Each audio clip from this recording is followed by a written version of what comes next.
ओम ज्ञानतिमिरन्दस्य ज्ञानाञ्जनशलाकया चक्षुरुन्मीलितं येन तस्मै श्रीगुरवे नमः। नमो विष्णुपादाय कृष्णपृष्ठाय भूतले श्रीमते भक्तिवेदान्त स्वामी रत्नाम्ने नमस्ते सारस्वती देवे भगवान् प्रशान्ति निर्विशेष शून्यवादी पाश्चात्य देशतारिणि श्री कृष्ण चैतन्य प्रभु नित्यानंद श्री अद्वैत गदाधर श्रीवासादि गौर भक्तवृंद हरे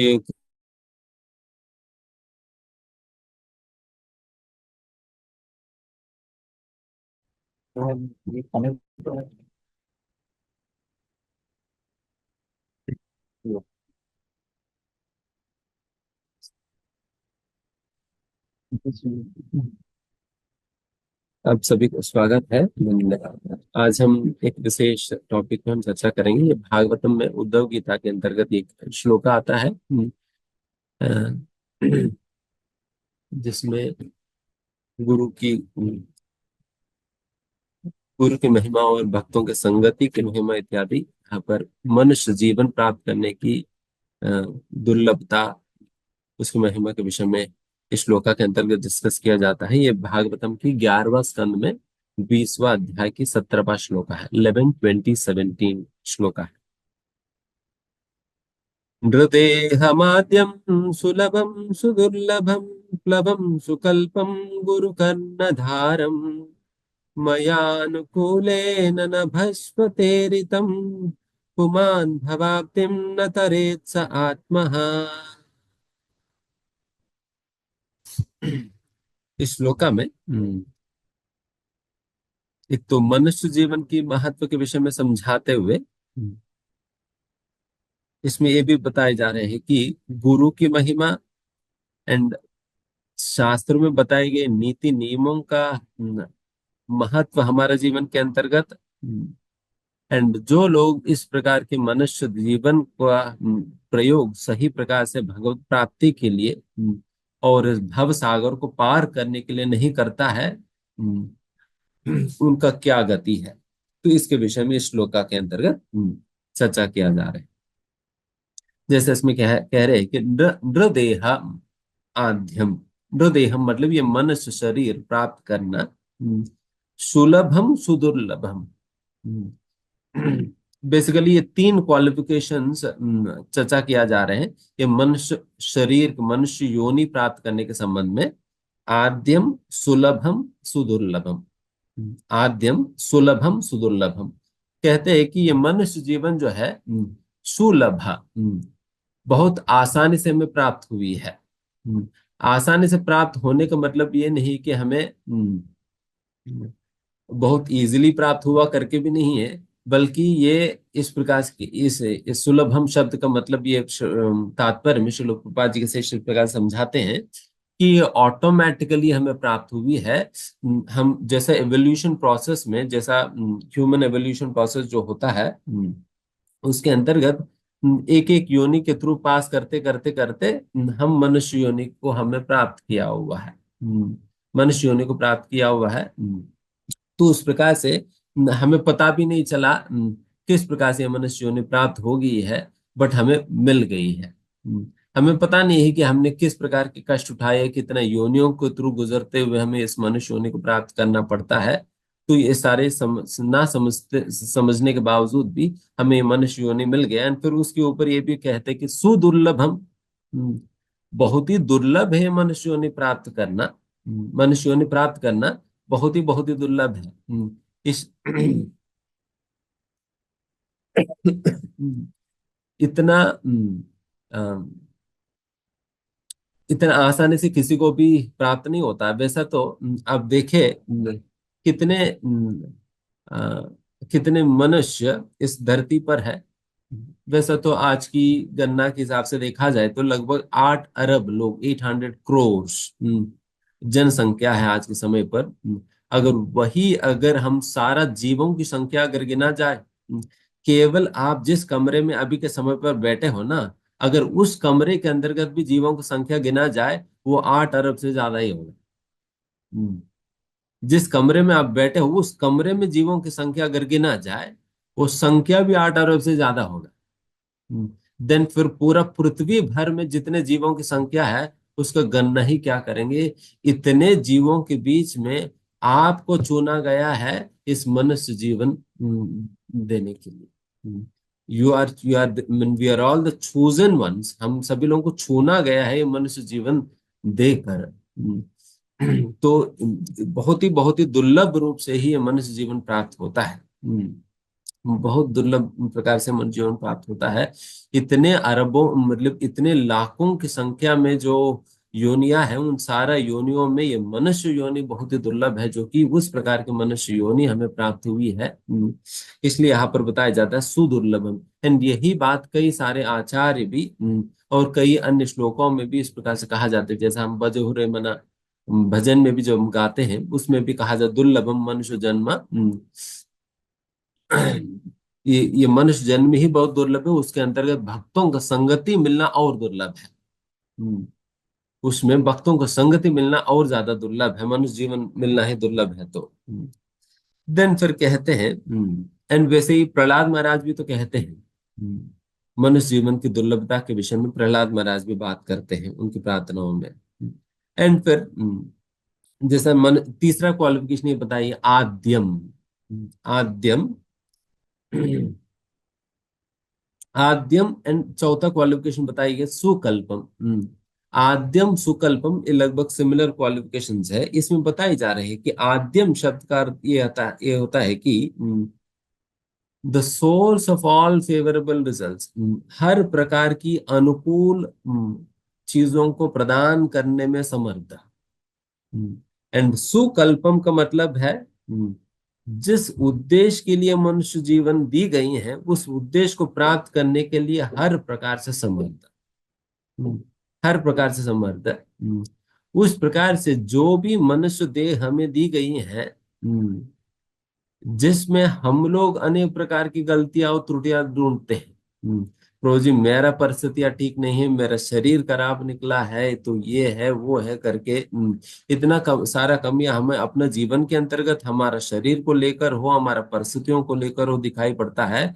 बट यहाँ पर तो भगवान स्वयं कह रहे हैं ये सुकल्प में perfectly suitable for the purpose, for to achieve the purpose for which it is made. जिस उद्देश्य के लिए मनुष्य शरीर बनाई गई है उस उद्देश्य को प्राप्त करने के लिए हर प्रकार से उपयुक्त शरीर है ये।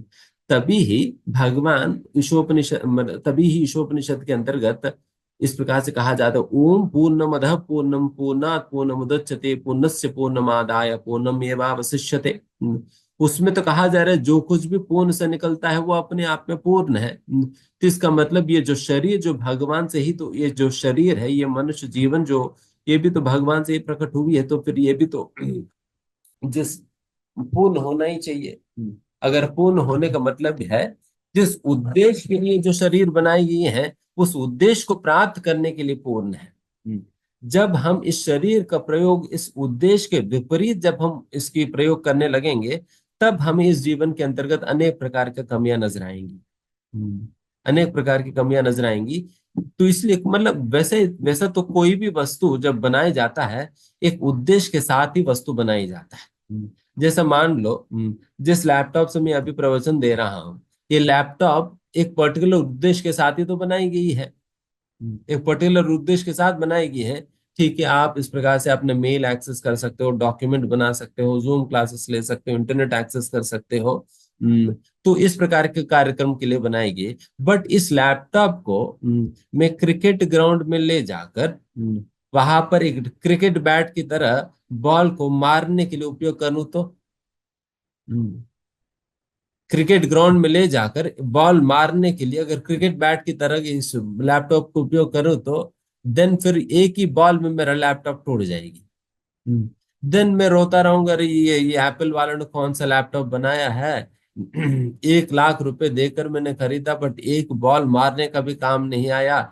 बेकार के लैपटॉप खरीद लिया मैंने। एप्पल वालों ने मुझे धोखा दे दिया, गलत लैपटॉप है, खराब लैपटॉप है, क्या गंदगी है करके मैं बहुत परेशान हो जाऊंगा। क्यों? क्योंकि ये लैपटॉप क्रिकेट बैट की तरह क्रिकेट ग्राउंड में बॉल मारने के लिए उपयोग करने के लिए नहीं बनाई गई है। इस लैपटॉप बनाई गई है कुछ और उद्देश्य के लिए। अगर उस उद्देश्य के लिए मैं लैपटॉप जो है उस उद्देश्य के लिए उपयोग करूं, अगर मेल चेक करने के लिए उपयोग करूं, डॉक्यूमेंट बनाने के लिए उपयोग करूं और कुछ और प्रोग्रामिंग करने के लिए उपयोग करूं, देन मेरा लैपटॉप बिल्कुल अच्छा से काम करेगी। बट वही एक क्रिकेट बैट की तरह अगर उपयोग करने का प्रयास करूं, देन ये लैपटॉप सही से काम नहीं करेगी। तब ये लैपटॉप से इसे काम नहीं करेगी। तो इसलिए कोई भी वस्तु की प्रयोग करने के पूर्व उस वस्तु की प्रयोजन और उद्देश्य समझकर उस वस्तु को प्रयोग करनी चाहिए, अन्यथा वो वस्तु सही से काम नहीं करेगी। हम्म। अन्यथा अगर हम एक उद्देश्य सोचकर उस उद्देश्य के लिए प्रयोग करने का प्रयास करते हैं, फिर वो वस्तु सही से काम करता हुआ नहीं दिखाई पड़ेगा। तो तब मुझे अगर क्रिकेट बैट की तरह उपयोग करूं, देन फिर मुझे इस लैपटॉप में अनेक प्रकार की कमियां, गलतियां मुझे दिखाई पड़ेंगी। उसी प्रकार से ही हम भी अपना जीवन के अंतर्गत जो भी अपूर्णता के अनुभव जो हम कर रहे हैं, वो उस उद्देश्य, जिस उद्देश्य के लिए शरीर बनाए गए हैं, उस उद्देश्य के लिए उपयोग नहीं करने की वजह से जो भी अपूर्णता हम अनुभव कर रहे हैं, अपना पारिवारिक स्तर पे हो, अपनी अपनी शारीरिक स्तर पे, किसी भी स्तर पे जो भी अपूर्णता का हम अनुभव कर रहे हैं, तो वो अपूर्णता केवल हम जिस उद्देश्य के लिए शरीर बनाए गए उस उद्देश्य के लिए उपयोग नहीं करने के कारण ही होता है। तो इसलिए ही हमेशा, जैसा यहाँ इस श्लोका में बताए जा रहे, ये बिल्कुल सुकल्पम है, this is perfectly made for the purpose. ये बिल्कुल परफेक्टली भगवान ने स्वयं तैयार करके दिया है ये शरीर। देखिए बेटा, इस शरीर का प्रयोग करके आप अपना साधन भजन करके मेरे पास वापस लौटो। करके उस उद्देश्य के लिए भगवान ने शरीर बना कर दिया है। अगर उस उद्देश्य को समझकर अगर इस शरीर का प्रयोग करके देखिए, देन फिर आपको इस शरीर के अंतर्गत हर प्रकार से पूर्णता की अनुभूति होने लगेगी। देन फिर लगने लगे तो ये शरीर तो बिल्कुल परफेक्टली बनाई गई है, ये भगवत धाम, मतलब भगवत धाम जाने के लिए बनाई गई है। मतलब ये शरीर के माध्यम से जो भी कष्ट इत्यादि भी मिलता है, वो भी उस शरीर की फैसिलिटी के अंतर्गत ही हिस्सा है। उस शरीर की फैसिलिटी के अंतर्गत ही से वो भी अपूर्णता नहीं है। जब इस शरीर अनेक प्रकार से दिक्कत देती है या रोग देती है, कष्ट देती है, वो भी उस वो जो जो मास्टर प्लान है जो भगवान की, उस मास्टर प्लान के अंतर्गत ही ये पार्ट है। बिकॉज इस प्रकार की कष्ट और इत्यादि ना हो, देन व्यक्ति बहुत हल्का में लेने लगेगा। बहुत हल्का में लेने लगेगा। वो जिस निस्सहाय भाव से भगवान को पुकारना होता है, वो कभी भगवान को पुकार ही नहीं पाएगा। जब जीवन में कुछ समस्या है तो तभी तो आप भगवान को पुकारोगे। कुछ समस्या ना हो तो फिर भगवान को कैसे ही पुकारोगे। तो इसलिए ही इस प्रकार की इस प्रकार से ये जो शरीर जो है बिल्कुल परफेक्टली आद्यम एंड सुकल्पम बनाई गई है। एंड किसके लिए सुकल्पम है, क्या उद्देश्य? प्लवम। प्लवम मतलब ये शरीर को, ये प्लवम मतलब एक नाव से तुलना किया जा रहा है, एक नाव से तुलना किया जा रहा है। जो नाव हमें इस भव सागर को पार करने के लिए उपयोग करनी होती है। इस भव सागर को पार करने के लिए जिस नाव में बैठकर हमें पार करना होता है, उस प्रकार की नाव की तरह कार्य करती है ये जो शरीर है। देन फिर हर नाव को लीड करने के लिए एक कैप्टन भी तो चाहिए, जिस कैप्टन की निर्देशन के अनुसार उस शिप को चलाना होता है। वो कैप्टन कौन है? यहाँ पर बताया जा रहा है, गुरु कर्णधारम। गुरु है वो कैप्टन है जो हमारा नाव को किस प्रकार से चलाना चाहिए, कब घुमाना चाहिए, कब किस प्रकार से क्या करनी चाहिए, कब तेजी से चलाना चाहिए, कब धीमे से चलाना चाहिए, कब किन की कर्तव्य क्या है, ये सारा समझाने के लिए गुरु कर्णधारम, गुरु होते हैं। इसलिए अगर कैप्टन के बिना शिप की हालत क्या होगा आप सोचिए। अगर जिस शिप में वो चलाने वाला कैप्टन ना हो, देन फिर उस शिप की हालत क्या होगी। हम्म, तो उसी प्रकार से जो जो लोग गुरु का अपने जीवन में स्वीकारा नहीं है, तो उनकी उनकी नाव का हालत तो बहुत खराब होगा। बहुत खराब होगा। तो इसलिए वैसा गुरु के निर्देशन हमें स्वीकार करके गुरु की आज्ञा के अनुसार हमें चलनी चाहिए। एंड इसमें कई बार हमें कैसे न तैसे हम इस नाव में बने रहना है। इस नाव में बने रहना है, गुरु के निर्देशों को हमें पालन करनी चाहिए। तब हम धीमे धीमे धीमे धीमे गुरु जो है इस भव सागर को पार करके हमें दूसरी तट पर, जो कि भगवत धाम है, भगवत धाम पहुंचाएंगे। अगर मान लीजिए कि कई बार नाव में चलते वक्त कई प्रकार की समस्याएं आएंगी। नाव में चलते वक्त कई प्रकार की समस्याएं आएंगी, क्योंकि नाव में हम अकेला नहीं होते, नाव में अनेक लोग होते हैं। तो फिर जहां पर भी अनेक लोग हैं, वहां पर तो आवाज आएगी, वहां पर दिक्कत होगी, वहां पर झगड़े होंगे, वहां पर स्पर्धाएं होंगी, वहां पर ओपिनियन में डिफरेंसेस होंगे, वहां पर मिसअंडरस्टैंडिंग होगा। तो ये सारा कुछ तो होगा ही। इन सारे चीजों के बीच में अगर व्यक्ति सोचे, अरे इतना समस्या नाव में हो रहे हैं, तो बेहतर है कूद जाए। बेहतर है नाव से कूद जाए। अगर इस प्रकार से सोचकर अगर व्यक्ति नाव से अगर कूद जाएगा ना, फिर क्या होगा? ऊपर तो ऊपर तो साथ वाले भक्ति है। वो ज्यादा ज्यादा एक थप्पड़ मार देगा या दो तीन गाली देगा।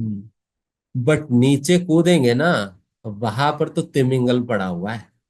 हम्म, वहां पर तो तिमिंगल पड़ा हुआ है। आप चुन लीजिए, तिमिंगल के साथ रहना है या भक्तों के साथ रहना है। तिमिंगल तो बिल्कुल मुंह खोलकर खा जाएगी। तुम्हें उस दिन की ब्रेकफास्ट बना लेगी। भक्त तो कम से कम वो वेजिटेरियन है। भक्त तो वेजिटेरियन है, वो आपको खा खा नहीं जाएंगे। आपको खा नहीं जाएंगे। वो ज्यादा एक दो डांट लगा देंगे, नहीं तो एक दो डांट डांट लगा देंगे। इससे और क्या ज्यादा कर लेंगे ना भक्त। इससे से क्या और ज्यादा कर लेंगे। इसलिए बेहतर है, चाहे कितना भी दिक्कत क्यों न हो, भक्तों की संगति में बने रहकर उस नाव में ही, जिस नाव का कैप्टन गुरु है, उस नाव में ही बने रहना उपयुक्त है।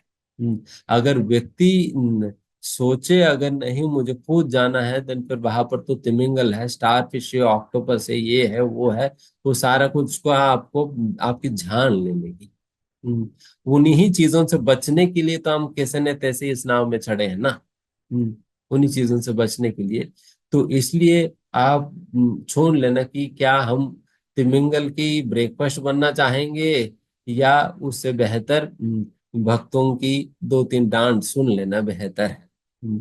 इसलिए थोड़ा बहुत अगर भक्तों की संगति में हमें हमें कष्ट भी होता है, किसी भी अवस्था में भक्तों की संगति नहीं छोड़ना चाहिए। कुछ भी हो जाए, भक्तों की संगति में तो किसी भी हालत में नहीं छोड़ना चाहिए। कई बार माया हमारा परीक्षा लेने के लिए अनेक प्रकार की परिस्थितियां उत्पन्न करेगी भक्तों के समाज में, कलह के रूप में और अनेक प्रकार के विघ्नों के रूप में, अनेक प्रकार की मिसअंडरस्टैंडिंग्स के रूप में, अफवाह के रूप में, अनेक प्रकार की बाधाएं उत्पन्न करेगी। बट फिर भी हमें हमें यही समझना होगा कि मुझे किसी भी अवस्था में कुछ भी हो जाए, मुझे भक्तों को संगति तो किसी भी अवस्था में नहीं छोड़ना चाहिए। बिकॉज इस प्रकार की संगति के विषय में ही तो वो बजो मना श्लोक में बता ही जा रहा है ना, बजो हुरे मना श्री नंद नंदन अभय चरणारविंदरे दुर्लभ मानव जन्म सत्संगे। ये मनुष्य जीवन ही दुर्लभ है, एंड उसमें भी ज्यादा दुर्लभ है भक्तों को संगति प्राप्त करना। आप सोचो कि 8 अरब लोग इस पृथ्वी पर आज के समय पर है, एंड उस 8 अरब लोगों में से कितने लोग आज के समय पर भक्ति कर रहे हो, कितने लोगों को भक्ति मिल पाई है और कितने लोग भक्त हैं? 8 लाख लोग भी नहीं आज के समय पर इस समय, 8 लाख लोग भी नहीं है।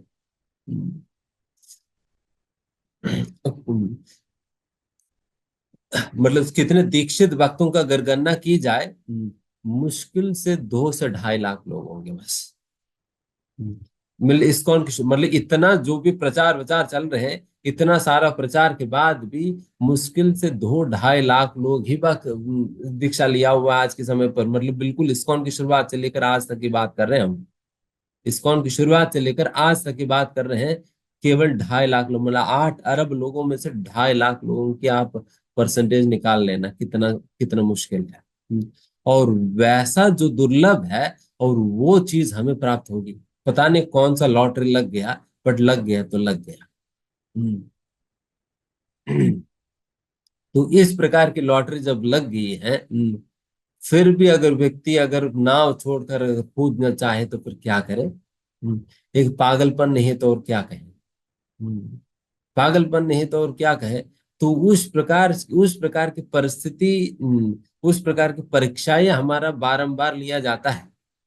बारंबार लिया जाता है, उस प्रकार की परिस्थितियां उत्पन्न करके, जिससे धीमे धीमे लोगों की भक्तों पे विश्वास टूटने लगता है, कुछ ना कुछ इस प्रकार से हो जाता है। बट हमें ठान लेना चाहिए कि नहीं, कुछ भी हो जाए तो मुझे भक्तों का संगति तो नहीं छोड़ना चाहिए।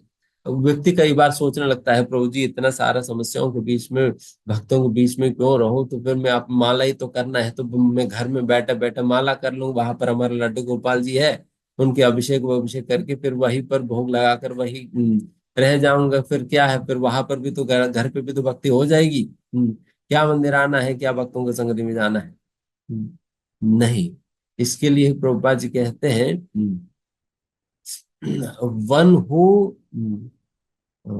thinks of practicing Krishna consciousness away from the association of devotees is actually an hallucination. जो लोग भक्तों के संगति से हटकर भक्ति करने के लिए जो सोचते हैं, वो सही में भ्रमित अवस्था में है, भ्रमित अवस्था में है। वो वो हो ही नहीं पाएगा, असंभव है।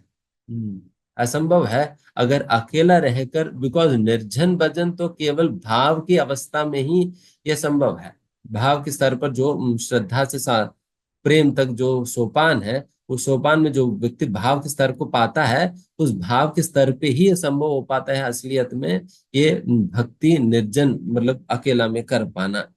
बट हमारी स्तर पे जिनके अंदर पर्याप्त श्रद्धा ही नहीं है, तो वैसा लोगों के लिए संगे शक्ति कलियुगे संग में ही रहना उपयुक्त होता है। इसलिए ये नाव कभी नहीं उतरना है, इस नाव में बने रहना है। इस नाव में रहते हुए हमें चाहे कितना भी समस्या हो, नाव को नहीं छोड़ना है। एक तो ये करना है, एंड दूसरा हमें गुरु की निर्देशन के अनुसार चलना होगा। क्योंकि अगर कैप्टन की बात हम ना सुने ना, देन फिर क्या होगा, नाव की हालत बहुत खराब हो जाएगी। खास करके शिप वेब तो फिर भी सोचा जा जैसे पहले की, पहले छोटे छोटे नाव जब लोग चलाते थे, देन फिर एक तरह लोग बैठेंगे जो व्हाट इज दैट, वो जो चलाने वाले, एंड दोनों तरफ बैठते हैं, फिर उनको कैप्टन निर्देशन देते हैं, अभी इस मतलब लेफ्ट साइड वाले जो तेजी से चलाना होगा, अभी राइट साइड वाले तेजी से चलाना होगा, बिकॉज उसी प्रकार से नाव चलने वाली है। अगर वो जो कैप्टन के निर्देशन सही प्रकार से अगर वो ना सुने ना, देन फिर नाव के साथ सभी लोग डूब जाएंगे, नाव के सहित सभी लोग डूब जाएंगे।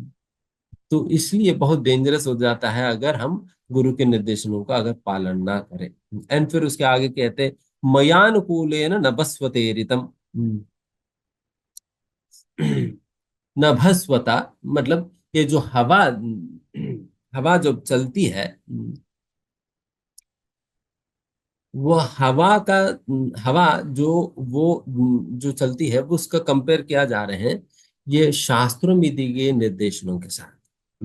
शास्त्रों में जो भी हमें निर्देशन दिया जाता है, जो भी नियम दिया जाता है, वो सारा फेवरेबल विंड्स है। जो फेवरेबल विंड्स की हम एडवांटेज लेकर, सहारा लेकर, उसकी फायदा उठाकर हम अपनी नाव को बहुत सही प्रकार से चला सकते हैं। अगर फेवरेबल विंड की सहायता ले, देन बहुत आसानी से बहुत अच्छा से चला सकते हैं। तो वो कैप्टन गाइड करते हैं किस प्रकार से जो है आप इस अनुकूल हवा की फायदा उठा सकते हो। बिकॉज अगर आप बिल्कुल हवा का विपरीत जब आप नाव को चलाने का प्रयास करोगे ना, देन फिर आपको अनेक प्रकार की दिक्कतें आपको अनुभव करना पड़ेगा। अनेक प्रकार की दिक्कतें आपको सामना करना पड़ेगा अगर हवा का विपरीत जब आप गाड़ी को चलाने का प्रयास करते हो। तो इसलिए उस अनुकूल हवा, हवा अनुकूल कब कहा जाता है, जब वो हवा जिस दिशा में हम जाना चाहते उसी दिशा में जब हवा बहती है, देन फिर उसको अनुकूल हवा कहा जाता है। उसी प्रकार से जो भी शास्त्र में दी गई नियम है, वो सारा नियम हमें भगवत धाम को पहुंचाने के लिए ही बनाई गई है। तो इसलिए वो निर्देशनों का अगर पालन करके अगर व्यक्ति अपना जीवन जिए, देन फिर वो बहुत अनुकूल तरीके से वो अपना जीवन को जी पाएगा, एंड फिर अल्टीमेटली भगवत प्राप्ति कर सकता है। बट हम जब इन शास्त्रों के नियमों को पालन ना करते हुए जीवन बिताने का प्रयास करते हैं, देन फिर उस हवा का विपरीत जाने के बराबर होता है। जब आप नाव को हवा के विपरीत जब चलाने का प्रयास करते हो, देन फिर नाव में बहुत उथल पुथल होने लगेगा। हम्म, बहुत अनईजी होगा, बहुत अतल पुतल होगा। ये केवल उस कारण से है जब आप नाव को हवा का विपरीत जब चलाने का प्रयास करते हो। इसलिए जो भी शास्त्र में बताए गए नियम हमें समझना होगा। ये सारा नीति नियम जो है हमारी अनुकूलता के लिए ही बनाई गई है, हमारे लिए अनुकूल है। जिस उद्देश्य के लिए शरीर दी गई है, उस उद्देश्य को प्राप्त करने के लिए अनुकूल तरीका ही सिखाने के लिए सारा नीति नियम हमें दी गई है। तो इसलिए उन नीति नियमों को उस प्रकार से देखते हुए हमें पालन करना होगा। हमें ये नहीं सोचना है कि ये नीति नियम हमारी स्वतंत्रता को छीन ले रहे हैं, हमें बाध्य बना दे रहे हैं, हमें बंदी बना दे रहे हैं, नहीं। इसलिए श्रील प्रभुपाद जी इन नियमों के विषय में कहते हैं, these are the regulative principles of freedom. हमें स्वतंत्र बनाने के लिए सारा नीति नियम बनाई गई है, हमें बंदी बनाने के लिए नहीं, बल्कि स्वतंत्र बनाने के लिए बनाई गई है। तो इस प्रकार से समझते हुए व्यक्ति को इन नियमों को पालन करनी चाहिए। एंड फिर फाइनली इसके विषय में कहा जाता है, पुमान भवाब्धिम न तरेत आत्मा। जो लोग अपने मन से पुमान भवाब्धि मतलब ये जो संसार, भवा अब्धि मतलब सागर है, ये जो भव सागर को पार करने के लिए इस मनुष्य शरीर का प्रयोग जो नहीं करता है, जो केवल अपना इंद्रिय तृप्ति करने में लगा हुआ है, अपना आर्थिक वृद्धि करने में ही लगा हुआ है, देन फिर उन लोगों को कहा जा रहा है आत्मा। वो अपना आत्मा को मारने वाले माना जाता है। ये लिटरली इसको श्रील प्रभुपाद जी कहते हैं, this is what is called spiritual suicide. Ishopanishad में कहते हैं प्रभुपाद जी, आत्मा मतलब अपना आत्मा का हत्या करने वाले हैं। अपना आत्मा का हत्या करने वाले हैं, उनको कहा जाता है जो अपने शरीर के प्रयोग इस प्रकार से भव सागर को पार करने के लिए उपयोग ना करके वो अपना इंद्रिय तृप्ति के लिए जो प्रयोग करता है, तो वो लिटरली आत्महत्या करने के बराबर ही माना जाता है। इसलिए हम उस प्रकार की आत्महत्या ना करते हुए अपना शरीर के प्रयोग हम इस भव सागर को पार करने के लिए उपयोग करनी चाहिए। एंड वो गुरु के निर्देशन, जो हम गुरु हमारा कैप्टन है, उनके निर्देशन के अनुसार उसकी प्रयोग करनी चाहिए। एंड कभी भी नाव से नहीं उतरना है। एंड मनुष्य जीवन की प्रयोजन और उद्देश्य को समझते हुए इस शरीर की प्रयोग करनी चाहिए। तो इसलिए अल्टीमेटली यही निष्कर्ष है, कि इस मनुष्य शरीर का प्रयोग, जैसा मैंने शुरुआत में समझाया, इसको क्रिकेट बैट की तरह क्रिकेट ग्राउंड में बॉल को मारने के लिए उपयोग ना करने की जगह हमें इस शरीर के प्रयोग हमें भगवत सेवा के लिए उपयोग करनी चाहिए। देखिए, आप बहुत आसानी से समझ सकते हैं। जैसे प्रभुपाद जी एक बार एक प्रवचन में ये उदाहरण दे रहे हैं, तो ये उदाहरण देकर हम समाप्त करते हैं कि प्रभुपाद जी कहते हैं कि देखो, इस शरीर में विभिन्न अंग है, ये सारे अंग इस शरीर की सेवा करने के लिए बनाए गए हैं। जैसा कि अगर मान लीजिए, अगर ये चाणक्य नीति शास्त्र में एक कथा आता है, उस नीति शास्त्र में उस कथा में प्रभुपाद जी बताते हैं कथा। प्रभुपाद जी कहते हैं कि एक बार शरीर के सारे विभिन्न अंग सोचने लगे, हर बार तो मेहनत तो हम लोग करते हैं, और मेहनत करके कमाते तो हम, और कमाने के बाद जब हम इतना मेहनत से कमाया हुआ पैसा से जो भी रसगुल्ला गुलाब जामुन खरीदते हैं, मुंह खा लेती है। मुंह खा लेती है। मेहनत हमारी और भोग करने की बारी तो मुंह का होता है। मेहनत हम करते हैं एंड फिर मुंह जो है खा लेती है। तो ये तो गलत बात है। अगर इस प्रकार से मुंह को खिलाना ही हर बार, हम मेहनत भी कुछ नहीं करेंगे। अगली बार गुलाब जामुन खरीद के हम खुद खाएंगे। इस प्रकार से सोच लिया। दिन फिर अगली बार जो है, अगली बार जब हाथ पैर खूब मेहनत करके पैसा कमाने के बाद हल्दीराम गया, फिर वहां पर जो है एक रसगुल्ला खरीदा। देन फिर हाथ ने सोचा कि इस बार ये वाले रसगुल्ला तो हम मुंह में नहीं देंगे, हम खुद ही एंजॉय करेंगे। देन इस प्रकार से सोचकर मेरे हाथ जो है वो पकड़ कर रहे, मुंह में दिया ही नहीं। वो में ना रसगुल्ला दिया, ना खाना दिया, कुछ नहीं दिया। तो फिर सोचा कि मैं ही एंजॉय करूंगा। तब ये प्रश्न है कि चाहे कितना देर तक भी मेरे हाथ रसगुल्ला को पकड़ कर रहे, क्या मेरी हाथ रसगुल्ला को एंजॉय कर पाएगी? नहीं कर पाएगी। चाहे एक दिन पकड़ कर रहूं, 2 दिन पकड़ कर रहूं, 50 दिन पकड़ कर रहूं, फिर भी मेरे हाथ तो कभी भी रसगुल्ला एंजॉय नहीं कर पाएगी। उल्टा तो मेरे मुंह को खाना वाना सप्लाई करना बंद कर देने की वजह से फिर क्या होगा, मेरा हाथ ही कमजोर पड़ जाएगी। रसगुल्ला को पकड़ने का भी हिम्मत या शक्ति उनमें नहीं रह जाएगी। नहीं रह जाएगी, उल्टा वो कमजोर पड़ जाएगी। तो इस प्रकार से मेरी हाथ मेरे पेट को एंजॉयमेंट देने के लिए बनाई गई है। मेरे हाथ में वो सामर्थ्य नहीं कि खुद एंजॉय करे।